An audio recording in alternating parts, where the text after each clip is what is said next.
I used to work for a local force district in Oregon as a seasonal ranger. Back in 2016's summer, I just decided to try the program for the first time because I like being outside and it seemed like a fun way to make easy money. During the first 3 weeks, everything went as planned, and I had a good time overall. I didn't expect the work to be as hard as it was, but it wasn't anything I couldn't handle. By the end of the 4th week, I thought I was a pro at all of my responsibilities. The naivety: on the first Monday of my first week, I'm on daily patrol on a trail I've never been on before. The path went along a small stream, which was a very quiet place.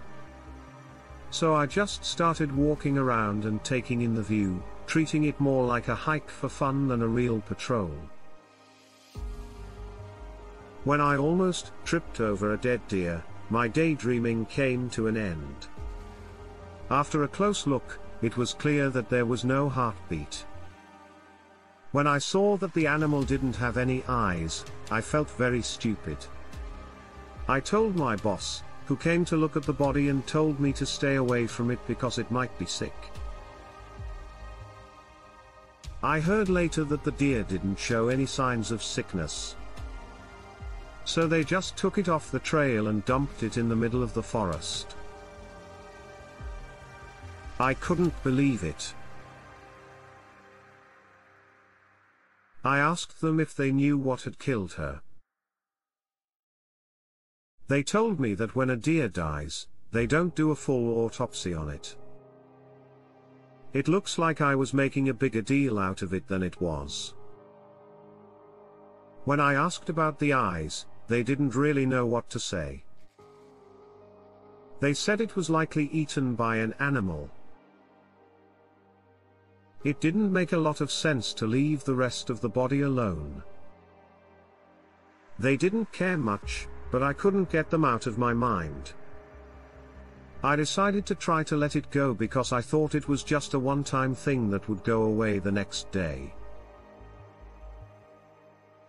Again, a daily patrol on the same path to report any strange animals or people they see and figure out if there are any risks. After being hesitant at first,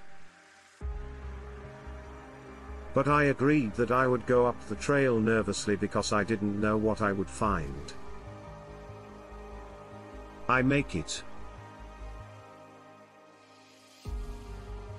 Everything looks good. I calm down a bit and start walking more easily when I see 2 dead deer lying on the trail farther away than they were yesterday. I'm getting a bad feeling about how things are going. Again, I told them what I had found, but they ignored me and went to look at the other animals. Again, they didn't find any diseases, but the fact that 3 deer had died in just 2 days made them look harder. The reason these deer died was also looked into, and this is where things start to get really scary. You can see that both deer were in great shape. There were no signs of sickness or organ failure. Only their eyes were still out of place. They had to put unexpected cardiac arrest as the cause of death, which can happen, but not to 3 healthy deer all at once in the same area. It didn't make sense. We all thought it was a strange situation. The park can't keep letting all of these deer die in this way. So, there was a night patrol set up in that area. Their job was to figure out if this was just an animal being scared or if it was something or someone else. The next day, when I went to work, I was told that the night patrol for the area had nothing to report. Everything was quiet until a loud noise came from 7 yards away. From the middle of the forest, there was a steady flash of white lights. They got there quickly and found nothing but 2 healthy foxes that had been killed and had their eyes removed. I was getting really scared about the situation, and my boss had told me that this might be cult activity. It had been a problem before, but she told me not to worry and that if I saw anything strange I should leave right away and tell one of my bosses. It would be handled by the police. From then on, when I was on patrol the next day, I did my best not to be a nervous wreck. I walked like I was half expecting someone or something to jump out from behind a tree and attack me. I walked along the path and looked at everything. At first, I didn't find anything, but I decided not to relax. Good choice, since I found something a few feet away that I don't think will ever leave my mind. This time, I didn't find a dead animal. Instead, I found a simple white bowl with a fork in the middle of the trail. From far away, I didn't recognize it, but as I got closer, I started to feel tired. I know it sounds stupid, but after what happened this week, finding a bowl in the middle of the trail can't be a good thing. I walked up to the bowl as if it were going to jump out at me any second. When I got there, I looked inside and saw that these slimy white balls were filling them up. I knew what they were right away. A small piece of cardboard with neat writing was put on top of them. It said in almost perfect cursive, "Feast your eyes on the eyes of the dead and try to learn from them, for they have seen the truth and died." I lost the ball and ran away because I didn't want to deal with whatever it was. Someone else was sent to look at the letter and get the bowl. Police were called, and it turned out that not only were the eyeballs from animals, but one of them belonged to a camper who had been missing for about 8 months. No one ever found his body. That day, the trouble stopped. We never saw any more eyeless bodies after that. Not to mention any weird lights. I found the whole thing to be very upsetting. Not just because of what had happened, but also because of how quickly everyone had moved on with their lives. That's when one of my bosses told me, which I think sums up what it's like to be a forest ranger. Sometimes you'll find things that you just can't explain, and the best you can do is try to figure out how to live with them. I never signed up for the job again after my contract was up. I don't like forced, not as much as I used to. I was a Navy pilot for 10 years, and both in the air and on the ground, I saw some pretty strange things. During my time in the military, it had been a great adventure. Before I joined the Navy full-time, I helped with search and rescue for a short time. When the call came in, I was in my office. I remember it like it was yesterday. I had been in the Navy for 3 years at this point, but it wasn't until then that I realized how much I loved search and rescue. When you pick up the phone at this job, you never know what to expect or who will be on the other end of the line. As soon as they asked me for help, I remember feeling a rush of adrenaline. This would be my first time going on a search and rescue mission. The person who called said that 2 people were stuck in the woods and needed help. They needed my skills and those of a few of my peers to help find them. It looked like a pretty normal job. People get lost in the woods all the time, and most of the time, no one could help them find their way out. But things were different this time. It was also a sunny day with not a single cloud in the sky.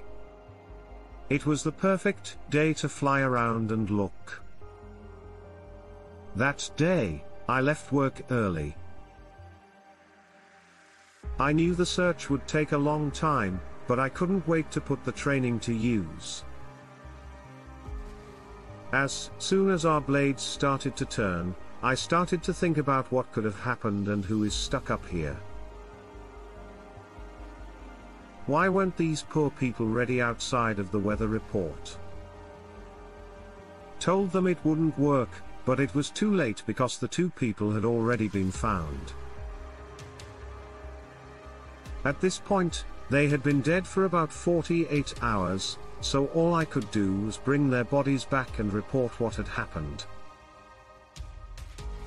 After a mission like this, it's always hard to go back home.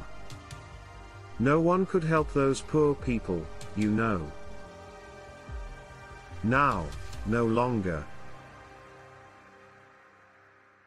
Many times, events like these end in tragedy, but it's how things have been in the past that has me very worried. These bodies had been completely decapitated, but not with a knife.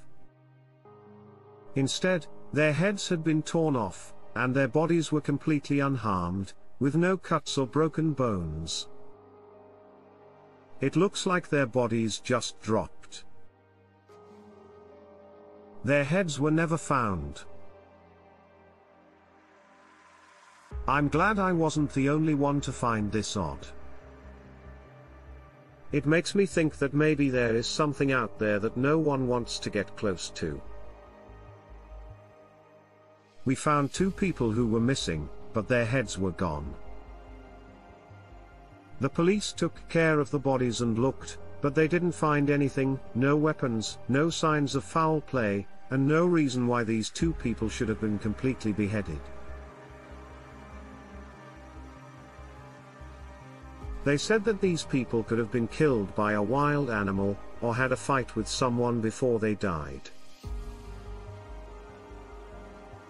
There was nothing about how their bodies looked or how they died that made sense. When we try to find traces, even the dogs act scared, as if they knew something bad was around. It was the first time I ever helped with a search and rescue. It turned out to be one of the things I remember most. It wasn't quite usual. My team and I had found the heads of two dead people who had been cut off in the strangest ways. The police wrote that it was a bear attack, but we all know that it wasn't a bear. It is hard to say why. But when we found the two people, their heads were no longer attached to their bodies. I'm not saying a bear couldn't do this, especially if it's hungry, but bears usually kill in other ways. It would be easy to tell. There would be a path. There's no way a bear could hold someone down and rip off their head without hurting them or nibbling on their body. The bodies were still in good shape, with no tracks, no claw marks, nothing. The way they died or where their bodies were dumped just doesn't make sense. Does not make any sense. Not to mention when I helped there. I could have sworn I saw a strange light coming from the north and going into the trees. I asked a couple of my teammates if they had also seen it, but they just laughed and shrugged, saying I hadn't slept enough. I'm not going to say that strange things don't happen in this world, because sometimes you see and experience things that don't make much sense. But nothing makes you feel worse than being reminded that you can't do anything about it. This memory still scares me, and it's by far the most disturbing piece of information we've ever found about me. I've been a forest ranger for about 6 years, and most of my time is spent studying animals in the forest. I had 1 hour left of my night shift before I could go home and go to sleep. Most of the time, it's very quiet and dark, and all you see is wildlife, depending on where you work. I was getting ready to leave when something didn't feel right. I can sum it up in one word: fear. Something was telling me to turn around and go back home, but I couldn't. So I turned on my headlight and started walking into the forest to find whatever was with me. Something about it was like a lure that led me into the night. I walked in silence for about 10 minutes, feeling very drawn to something, and then I heard a very strange sound. It sounded like a deep, distorted growl or hum that came from something big, probably a moose. I turned on my headlight and kept walking in the direction of the sound. Now that my flashlight and headlight were both on, I thought I would have enough light to figure out what was making this noise.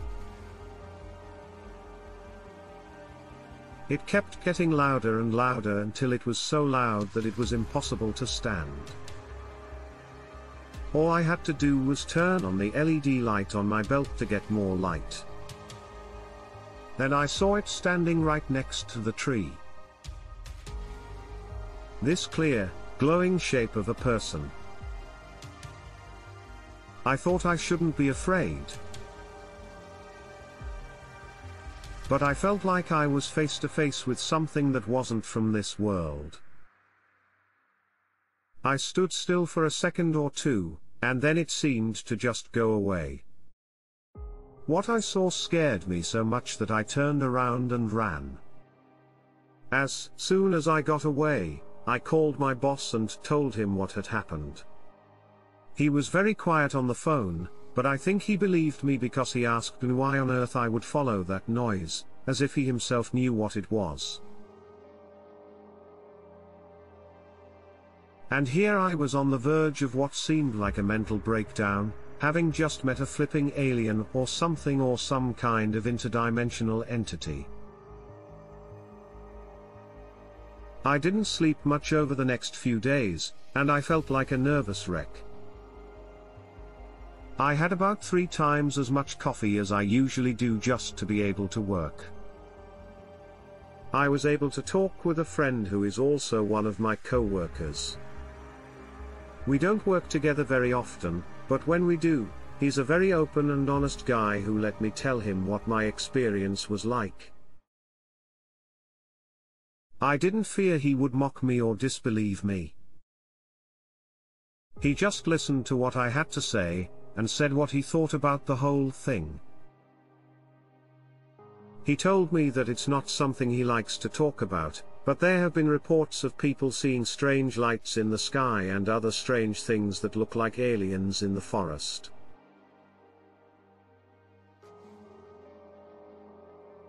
Before this sighting, I would have thought that people are crazy and like to make things up, so I wouldn't have taken those reports seriously.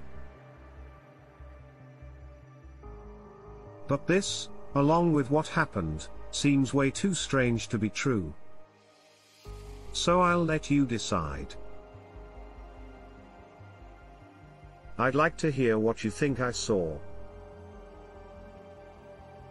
I'm a woman who is 25 years old and has worked for the Forest Service for a few years. I love it with everything in me. I wouldn't give up the freedom the wilderness gives me for anything. Getting close to the end of winter. I was asked to go with two of my colleagues. They were cleaning up trails and checking to see how they were doing. While I was helping them, I would sometimes look around to see what was going on. The park was supposed to be open to hikers and tourists. This happened after the quarantine and the organization in her area in charge of national parks and wildlife. We wanted it to be ready for people to come see it. So, each day we go deeper into the woods and spend the days working and the nights talking, listening to music, and talking on the radio to the central station and the park ranger teams closest to us. After the coronavirus mess, we were pretty excited to go out and meet each other, especially since there were still some emergency groups left to take care of the park. This time, the place would be open for a month-long event. The year was 2020. Everything seemed strange. I remember that one night we were sleeping in tents. There were two tents, one for me and my friend Vanessa, and another for Darren, who was the oldest of us. I woke up late at night and felt pretty tense. Do you know that feeling you get before something happens, like your body is telling your brain to pay attention? I can't say why. It was a gut feeling, and out in the middle of nowhere, I heard a woman yelling from inside a tent. Then I heard it close up again. I didn't see or hear anything else that night. Strange noises come from the woods sometimes. So I didn't care. I would never wake up my co-workers. The next morning, when we got up, there were strange marks on the trees about 5 to 8 meters from our tent. Bill looked at the marks and asked if we had heard anything during the night. Vanessa hadn't said anything, so they told me to talk because it was clear on my face. So I told them about the woman who was crying softly, and we all agreed that it must have been a fox. They make those sounds, and there are lots of stories about people who were in the woods and thought they heard a woman crying, only to find out it was a fox. That night, we didn't change anything. I wake up once more to the sound of a woman crying and yelling. I tried to forget that it was wrong. This time, however, we were closer, and Vanessa moved in next to me. She woke up and asked, "What's going on?" The noise outside has stopped, and I'm sure it hurts us. The next day, we wake up and see those strange scratches on the trees nearby. But this time, the pictures were more like a pattern, with things like crosses and such. Bill was shocked, and he told us to keep going. There was an unspoken silence, as if we didn't speak out loud on purpose so that whatever was out there couldn't hear us. The third night, when I wake up, the woman's cries are getting louder and closer. Vanessa also hears them, and her face turns pale. I'll never forget how scared I felt. The hairs on the back of my neck and shoulders stood up, and we stayed close and tense. I yelled when I heard Bill ask, "Who's there?" But no one answered. The next morning, we found them again. People were drawn to something that looked very simple. That day, everything was strange. We left the woods and kept working in the open fields. Even today. I'm glad we got out of those woods. I really want to believe that whatever witchy thing lives there just left us alone when it realized we moved out of its area. This is something that happened to the cousin of my mother a very long time ago. He used to be a park ranger in the Patagonia region of Chile. I haven't been there before, but he will call him. Carlos used to tell me stories about the wild and the big world. My uncle said that he would spend days alone surveying and checking on the state of the wilderness. He would often meet up with a friend, but sometimes they would have portable radios and talk to each other. Archaeologists and geologists sometimes worked in the area, and the rangers had to show them around and keep an eye on them. There weren't always a lot of dangerous things there. Just people, nature, and other people. I mean people who steal animals. Cougars live there, and the animals are cared for. There are problems with the claims that native people make to the land. But my uncle never had to deal with anything too dangerous because he tried to get along with everyone and do his job. Poachers are dangerous, and they rarely heard that drug dealers, like the cartel, were moving their goods from there to Argentina. The deep wild is a crazy place where scary things can happen. So, my uncle was walking through the forest on a very cold night. It was dark, and he wasn't too far from his camp. He turned on his lights to make sure no one would try to find him. Everything seemed pretty calm, and he came back, so that was no surprise. Then he put out the fire. He only turned on one light. He went to bed and woke up at about 3:30 in the morning. Perhaps by 4. He said that he still hears strange sounds.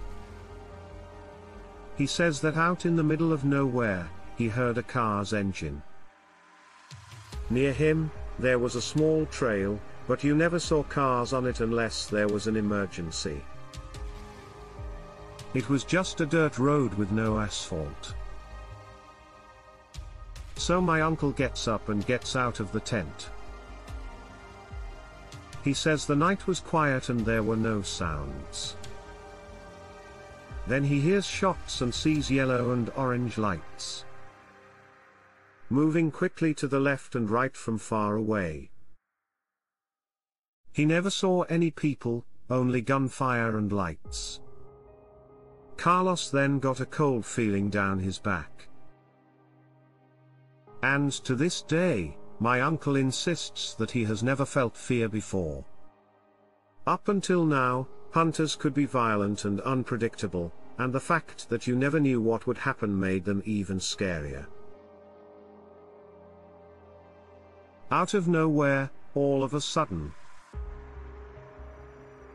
2 cougars run alongside him as he runs into the woods. The animals don't care about him at all and just keep running. And my uncle says he spent a lot of time hearing gunshots and seeing lights, and at one point he wasn't sure if he had also heard voices. Soon, the noises and lights went away, and he still hopes and prays that the cougars got away from the hunters alive. We work at one of North America's biggest, and definitely creepiest parks. We work together. And over the many nights we've worked here, we've had a few scary encounters with the supernatural that would drive almost anyone crazy. We have gotten used to it, though, and just thought of it as a part of the job. Strange beings, random appearances, and strange people. You name it? We have been through it all. Well, I cannot tell you the exact name or location of my workplace. You've probably heard of this park, and the story I'm going to tell you about it literally shook me to my core. This is the closest I've ever been to really thinking about leaving my job. This doesn't happen every day, because I love my job more than anything else. But there are times in life when you have to question even the simplest choices. Start with your sense of self. This was for sure one of those times. I spent the night on patrol.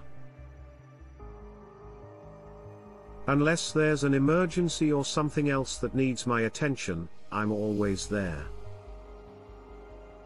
In daytime. That night, I only worked for 1.5 hours. That day, I still felt pretty lazy. I didn't have a partner at that station, but you usually run into coworkers on patrol, so you're never really alone. Anyway. Like every other day, I went home at 7 p.m., made some coffee, showered, and put on my clothes. I like to listen to music when I walk, so I put one of my earbuds in my left ear and set my playlist to shuffle. Each patrol is a lot of fun. You never know what you might find or who you might meet. I have helped many lost hikers find their way and get away from crazy wild animals. I've also played games with other rangers, like geocaching and treasure hunting. If you like freedom and adventure and don't mind being by yourself in a forest, I think you should join the Rangers. Anyway, I had already been walking for a couple of hours when I saw a man walking toward me in the distance. I thought he was just another lost hiker, so I called out to him as I got closer. I could tell that the man was drunk because he was looking at me. I could see that he was looking up at something in the sky. He was also smiling very, very wide and in a very creepy way. Now, I'll say that he wasn't walking normally. With each step, he brought his knees up to his chest and swung his arms in a very exaggerated way. Every few seconds, it looked almost like it was moving. I called his name. I'll admit that I was a little scared, and I was ready to pull out my gun if something went wrong. The man kept walking toward me, but he never showed any sign that he had even seen me, even though I called out to him over and over again. There was something strange about the whole situation, and it wasn't just the way he walked or smiled. I began dreading every step he took towards me. For some reason, neither his very wide smile nor the way he looked up at the sky over my head changed for a second. After a few seconds, he walked right up to me, but he didn't stop. I saw an old iPod shuffle clipped to the bottom of his t-shirt, with a wire going to his left ear. Then, as the man walked by me, I realized why I didn't call out to him again. He looked just like me. I couldn't see it before, but as soon as I saw the iPod, I realized it was the same model but in different colors. Even his t-shirt, pants, and shoes were the same as mine and the clothes I wore and owned. He had the same face as me, and if I could smile in that creepy way, I would have looked the same, scared out of my mind, if I could do it. I turned around, but I couldn't find him anywhere. He had just gone up into the air after passing me, and my heart was about to beat itself out of my chest. I took a few deep breaths in an attempt to calm myself down, but it didn't work. I felt like every hair on my body was standing on end, and I might have been on the verge of having a panic attack. I told myself I was having a hallucination and kept going with the patrol. A few minutes later, I saw him again in the distance, coming from the same direction from which I had first seen him. When he walks, he swings his arms and looks at the same spot over my head while smiling with that creepy smile. I almost had to go to the bathroom when I saw it. I ran because we do so much cardio every day as part of our jobs. I have as much energy as a crack-addicted gazelle. I ran faster than I ever had before until I felt safe, which took a long time. At this point, the sun was just coming up. I sat down on the ground with my back to a big tree, and tried to calm down. The light from the rising sun gave me some courage, and I was glad that my anal sphincter hadn't given up on me completely. Smith, a co-worker of mine who was probably also on duty, saw me and gave me a strange look. When I told him what happened, he came up to me and didn't have any trouble believing me. Considering how many things each of us has seen. Everyone believes everybody. And I swear that sometimes rangers are the most helpful people I've met. I followed him back to the train station, where I changed my clothes and took a shower. Also, I've heard from movies and stories that if you meet your double, you'll die soon after. You can't do anything about it. Well, I saw mine last year, and I'm still here today. So I guess that's a lie or a myth, but I'll tell you this. If I ever run into that thing again, I'll either shoot him or quit and move. I often help out as a ranger in our local forest during the summer, when more people come to camp. The last few years have been busier than usual, but I did it again just a few weeks ago. I was in charge of a group of 11. There were 10 kids in their class, and their teacher, who we'll call Mrs. Mindy, was also there. We walked along the trail for a couple of hours, stopping to use the bathroom and do a fun activity that she had planned whenever the kids got bored. I think they played a lot of different games, like trying to look at bugs and other animals or figure out what kind of mosques or plants were on fallen logs. I didn't like it much, but what could I do? It wasn't really that risky. So, we decided to stop and set up camp a few kilometers into the forest. That was my favorite part. They had a great time. Miss Mindy put them in each tent in groups of 3. We had also set up camp and gathered kindling and wood for a campfire. It was summer, so it was a great time to roast marshmallows and hot dogs over an open fire and give these kids a real camping experience. I sit quietly and listen to everyone talking, laughing, and having fun with something new. Then, around 9:30, everyone went to bed. I was still awake, of course. I'm a night owl, so it's hard for me to fall asleep during the day. I've been reading before midnight, so I thought I'd go online in my tent before I go to sleep. As I got lost in my book, the night was quiet and full of light from the beautiful moon. I can hear the sounds of leaves rustling and crunching as if someone was walking near the trail right away. I'm very worried. After all, this could have been a wild bear or another animal. We've been roasting marshmallows and hot dogs.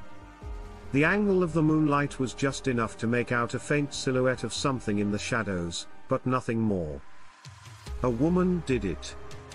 I could see the white dress, which almost looked like a nightgown. She was walking back and forth, barefoot, in the same place in the distance, occasionally looking toward the tents we had set up.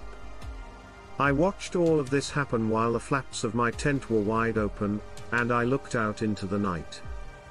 At first, I thought about asking her if she needed help, but we're in the middle of the woods, and normal people don't wear this kind of clothing and walk up and down the trail alone at night.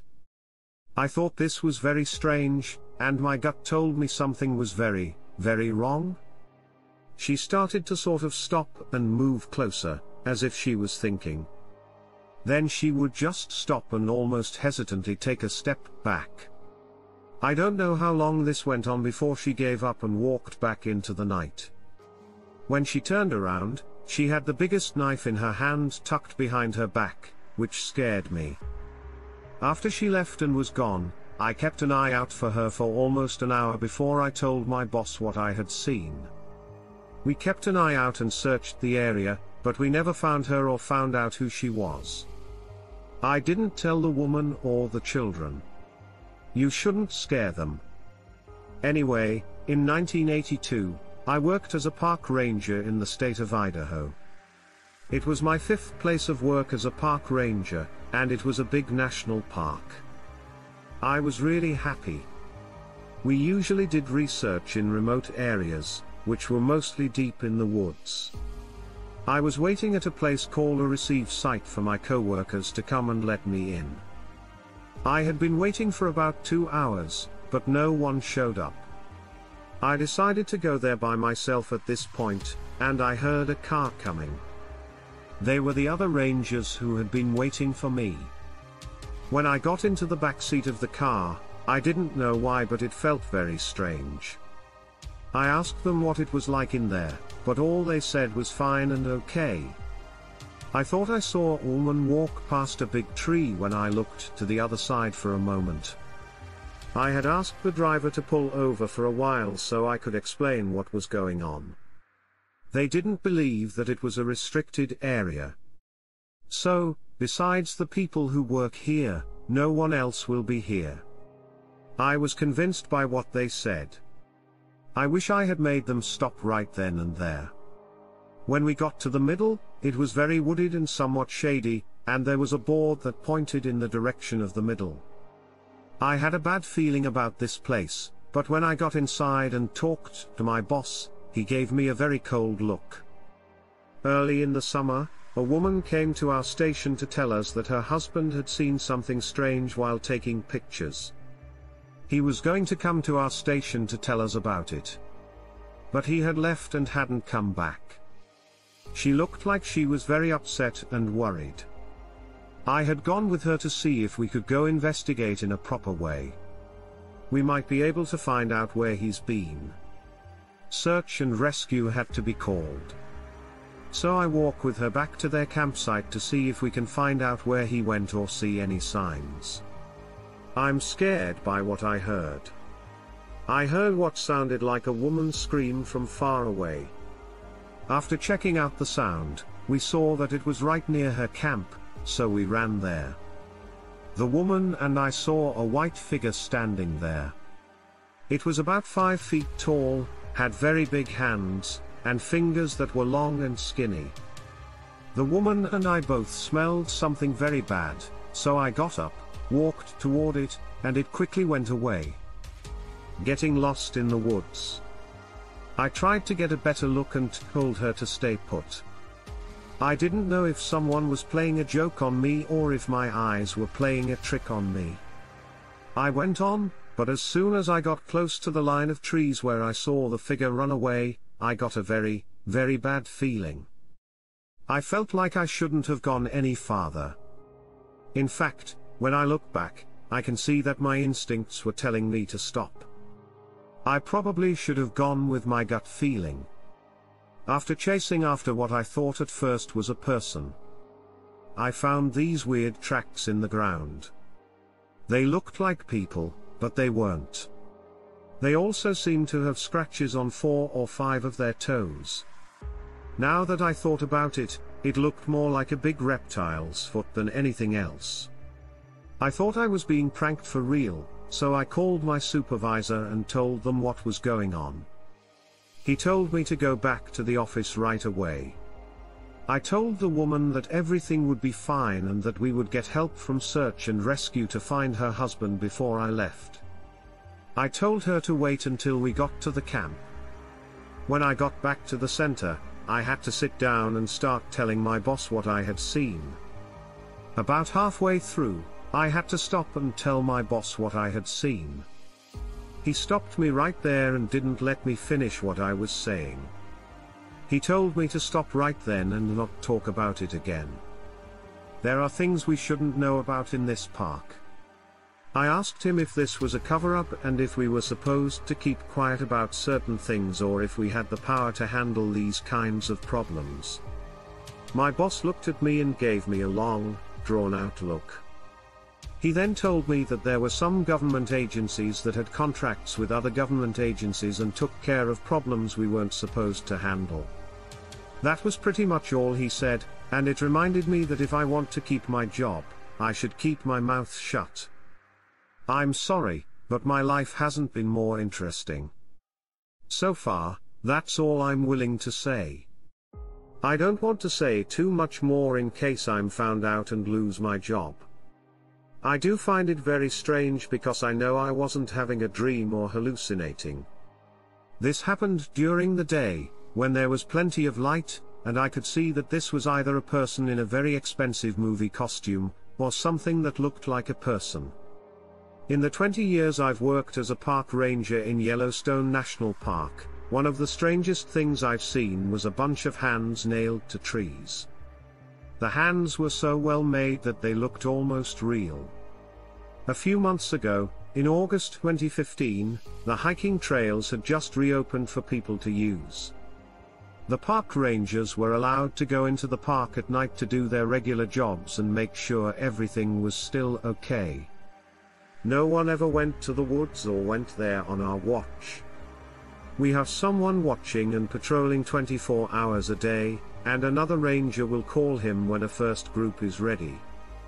Mark would be in charge and help.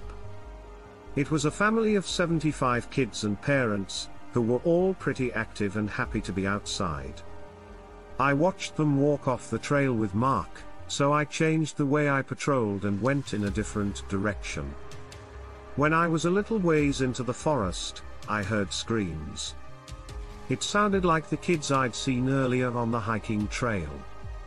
So I ran as fast as I could in the direction where the scream came from.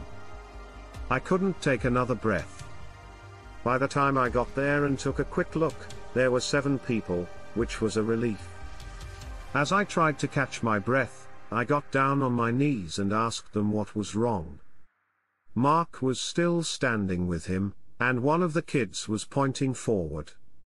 I followed his hand. At first, I didn't mess up anything, but when I looked closely, I saw a small, light-colored object nailed to the tree mark.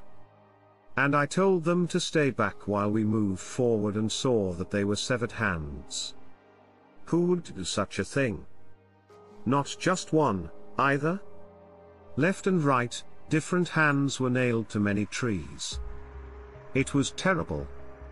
I worked up the nerve to touch them. It wasn't smooth like skin, but rough like fabric. I was able to touch the soft fiber. They looked like some of the most real hands I've ever seen. They were all fake. Maybe a creep would go into a park and nail fake hands into a tree. We never found out, but it stopped happening after we left. I'm sorry if this story isn't very scary, but it is, to say the least, disturbing. During my time as a ranger in central Missouri, I've seen a lot of things that ranged from a little bit scary to a lot of blood. People who got lost in the forest have come to me for help. I found more than 10 dead bodies, some of which had been killed. But nothing can even come close to what happened in the fall of 2016. At the start of fall, camping is the most popular thing to do in the great outdoors. It's the right time of year. As the leaves change from green to yellow, nature and wildlife are at their best. Sunsets are especially beautiful this time of year, especially out here in the early fall. For us rangers, it's beautiful and fun to spend nights camping out here. During this time, this means a lot of extra work and a lot of trouble. From finding lost people to clearing trails of brush, they do it all. People who aren't careful often forget to put out fires, throw cigarettes, and start small wildfires. We need to stop people from feeding wildlife or bringing too much food with them, which makes them a target for things like bears and brings other predators to the area. When we talk about bears, black bears are one of the animals I've seen get hurt by bears. Even their own families would not know who they were. After what they've been through this night, which I'll tell you about, I'll tell you what happened. There were no bear attacks or fires, and no one has even been reported missing. The whole evening went without a hitch, and was quiet. Too peaceful. I was at the station with a friend watching TV when, out of the blue, a bright light fell from the sky into the forest. It happened quickly, but the light was so bright that it couldn't be missed, and it was clear that it wasn't made by a person. We weren't very close to the light. We didn't hear anything before or after it showed up, but we had to find out what it was because we were curious. Were able to beat us. We put our guns back in their holsters, grabbed our flashlights, and went in the direction that seemed most natural. We were pretty nervous, but we were still excited. We talked the whole time and went back and forth in our heads about what the light could mean. It could be aliens, and we could talk to them. It could have been a meteor or a UFO coming down. We were getting more and more excited as we talked. We had been walking for a while before we finally got to a place where we could see the light. There was a small patch of burned grass, as if someone had been making a fire there recently.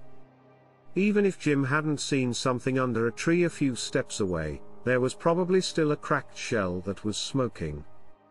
It looked like a strange egg, but it was bigger and empty than an ostrich egg. I started to feel more and more uncomfortable, and the thrill was gone. We were about to go back to the station and call for someone to look at the egg.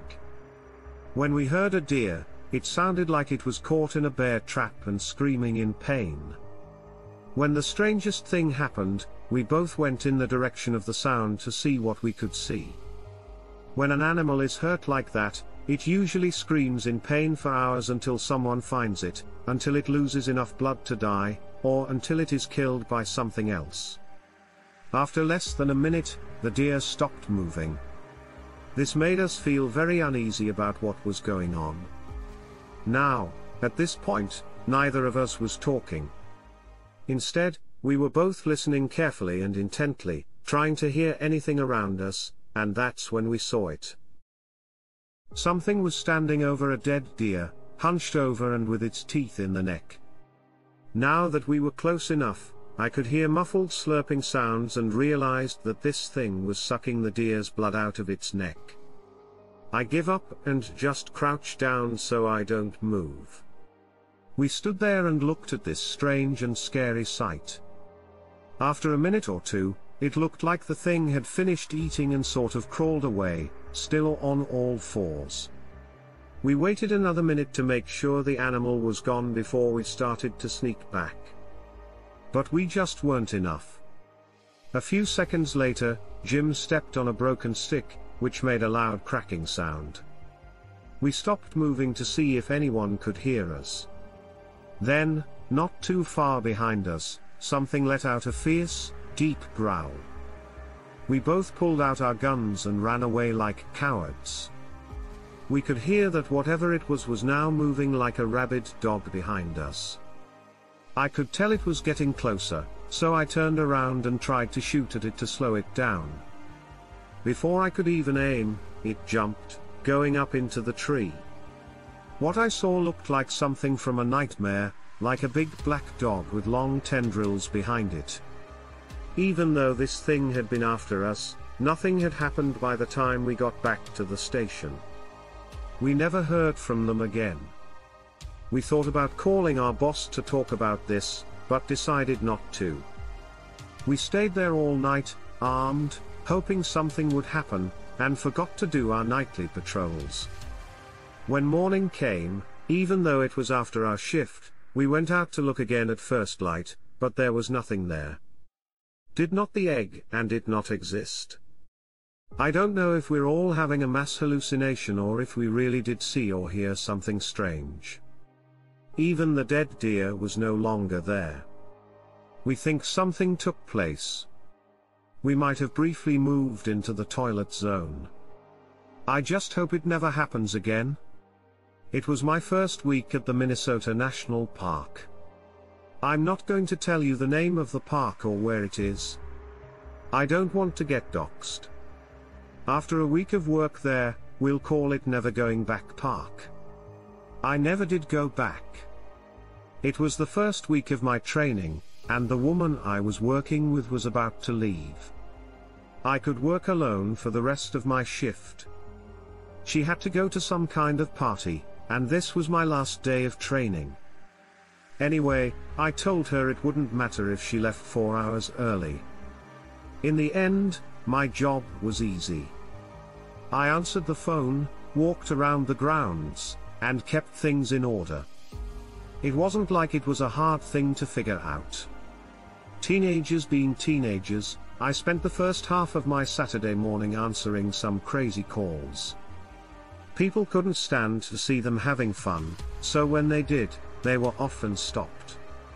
There were also idiots who fed bears and people who didn't understand why the edge of the cliff was roped off. In the long run, there was nothing I couldn't handle. I spent most of my shift, to be honest, scrolling through Reddit and reading ghost stories and other things to try to stay somewhat sane. They weren't too fake, but they were interesting. They kept me from being too bored to do anything.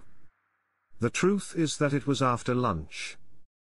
When I finally got something useful, a scared woman was screaming into the phone that she needed the police.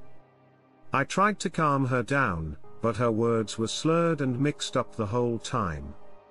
I wasted way too much time trying to figure out what kind of bear she was trying to pet. It turned out that this call had nothing to do with bears. Something was standing on the edge of a cliff and wouldn't cross the safety tape. I didn't remember ever having to move. I grabbed my phone and my handbook and ran to the cart as quickly as I could. We would talk about this in training. From the hub, I was supposed to call the police about anything related to suicide, but I was afraid I was too late. I called them as I was going. When I came in, they were taking turns like I had gone crazy. No one else was around, so I slowly crept to the edge, afraid that it would be too late by the time I saw the woman dozens of feet below. But when I found out, I was glad. She was so sad that she was crying into her hands and crying out loud. I wished I could make her feel better. Even though paramedics were coming, I couldn't let her stay down there by herself. If she tried again, there was no lucky edge that could catch her. When I called out to her, my skin crawled like I was doing something I shouldn't have been. I didn't pay attention to it. Instead, I kept walking and tried to get her attention in vain. When nothing else worked, I used my power as a last resort. You shouldn't be down there, because you could hurt yourself very badly. Even to my own ears, it sounded stupid, and I even felt bad that I said anything while she kept wailing. Her screams were horrible and high-pitched, and the longer they went on, the more I felt like I was seeing a blur. I remembered scrambling away from the edge as the world shook and I lost my sense of what was up and what was down. But as my balance shifted and tipped, I became more aware of her voice. The ordinary wailer was furious. As she teased me, there was no sadness or regret, just anger. She yelled at me to jump and told me that if I was important to me, I should come down and get her. She made fun of me when I tried to move away from the edge of the building. She said, "There's a crackling chance you'll fall, and join the fight." My hand didn't hit the rock, and when I opened my eyes in surprise, I saw a flash of happiness on her twisted face. I still remember that her eye holes were empty.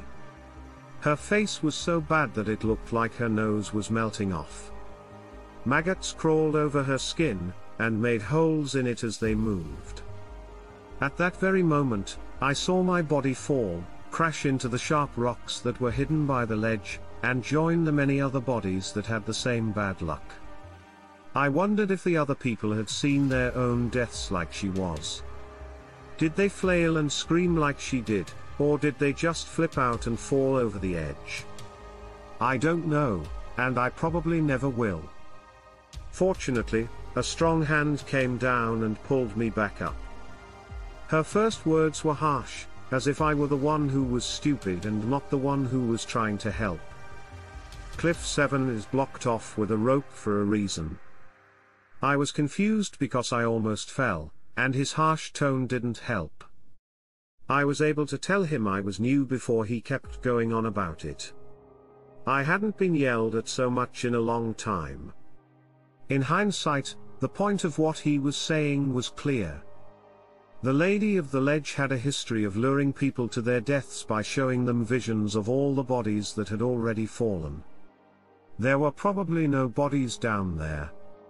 If they hadn't been there, a search and rescue team would have found them. The lady of the ledge had a history of tricking people into coming near her so she could trick them. She only had to get close to the edge of the ledge for her spell to work. And the number of calls people got seemed ridiculous. They had to call too many families to tell them that their loved ones had died. I'd really like to find a more interesting way to end this. To say that I went back to find out more the next day would be an understatement. I wish I had said that, but I didn't. Having this happen to me was without a doubt a horrible thing. In 2005, I had just turned 30 and was a well-paid park ranger. I love my job and find it most fun when I'm outside, but something strange happened while I was on the job. I won't say the name of the park. I don't want to get sued or have anything else legal happen to me. The event in question still gives me chills when I think about it. Because of this event, I had to quit my job. I can think of it. In the middle of December, it was a cold and foggy morning. Me and a co-worker I'll call Sean. We were told to look around the park to see if anyone was still sleeping there. We wore bulky sweaters and tall boots. Cold winds were blowing, and there was so much snow on the ground that there was no grass to be seen. The trees had grown back, and even though it looked beautiful, like a scene from Narnia, it was cold and therefore not very fun. Also, it was very quiet in the park. It was silly to give us this job.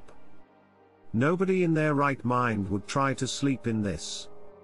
We had a hard time getting around because the snow and fog were so heavy. We could only see about a meter in front of us. Our eyes were having trouble adjusting, so Sean and I decided to split up and check the area for 10 more meters, so we could cover more ground quickly and get back inside, away from this horrible, unforgiving cold. We didn't go more than 10 meters apart, though, because we didn't want to lose sight of each other in the thick fog, which would have made it harder to find our way back. We used chalk to write X on trees. I yelled as I walked for another 5 meters. They could come out and hope to be shown the way back to safety. When no one answered, I went back. I only went 10 meters because I got bored. I was very cold.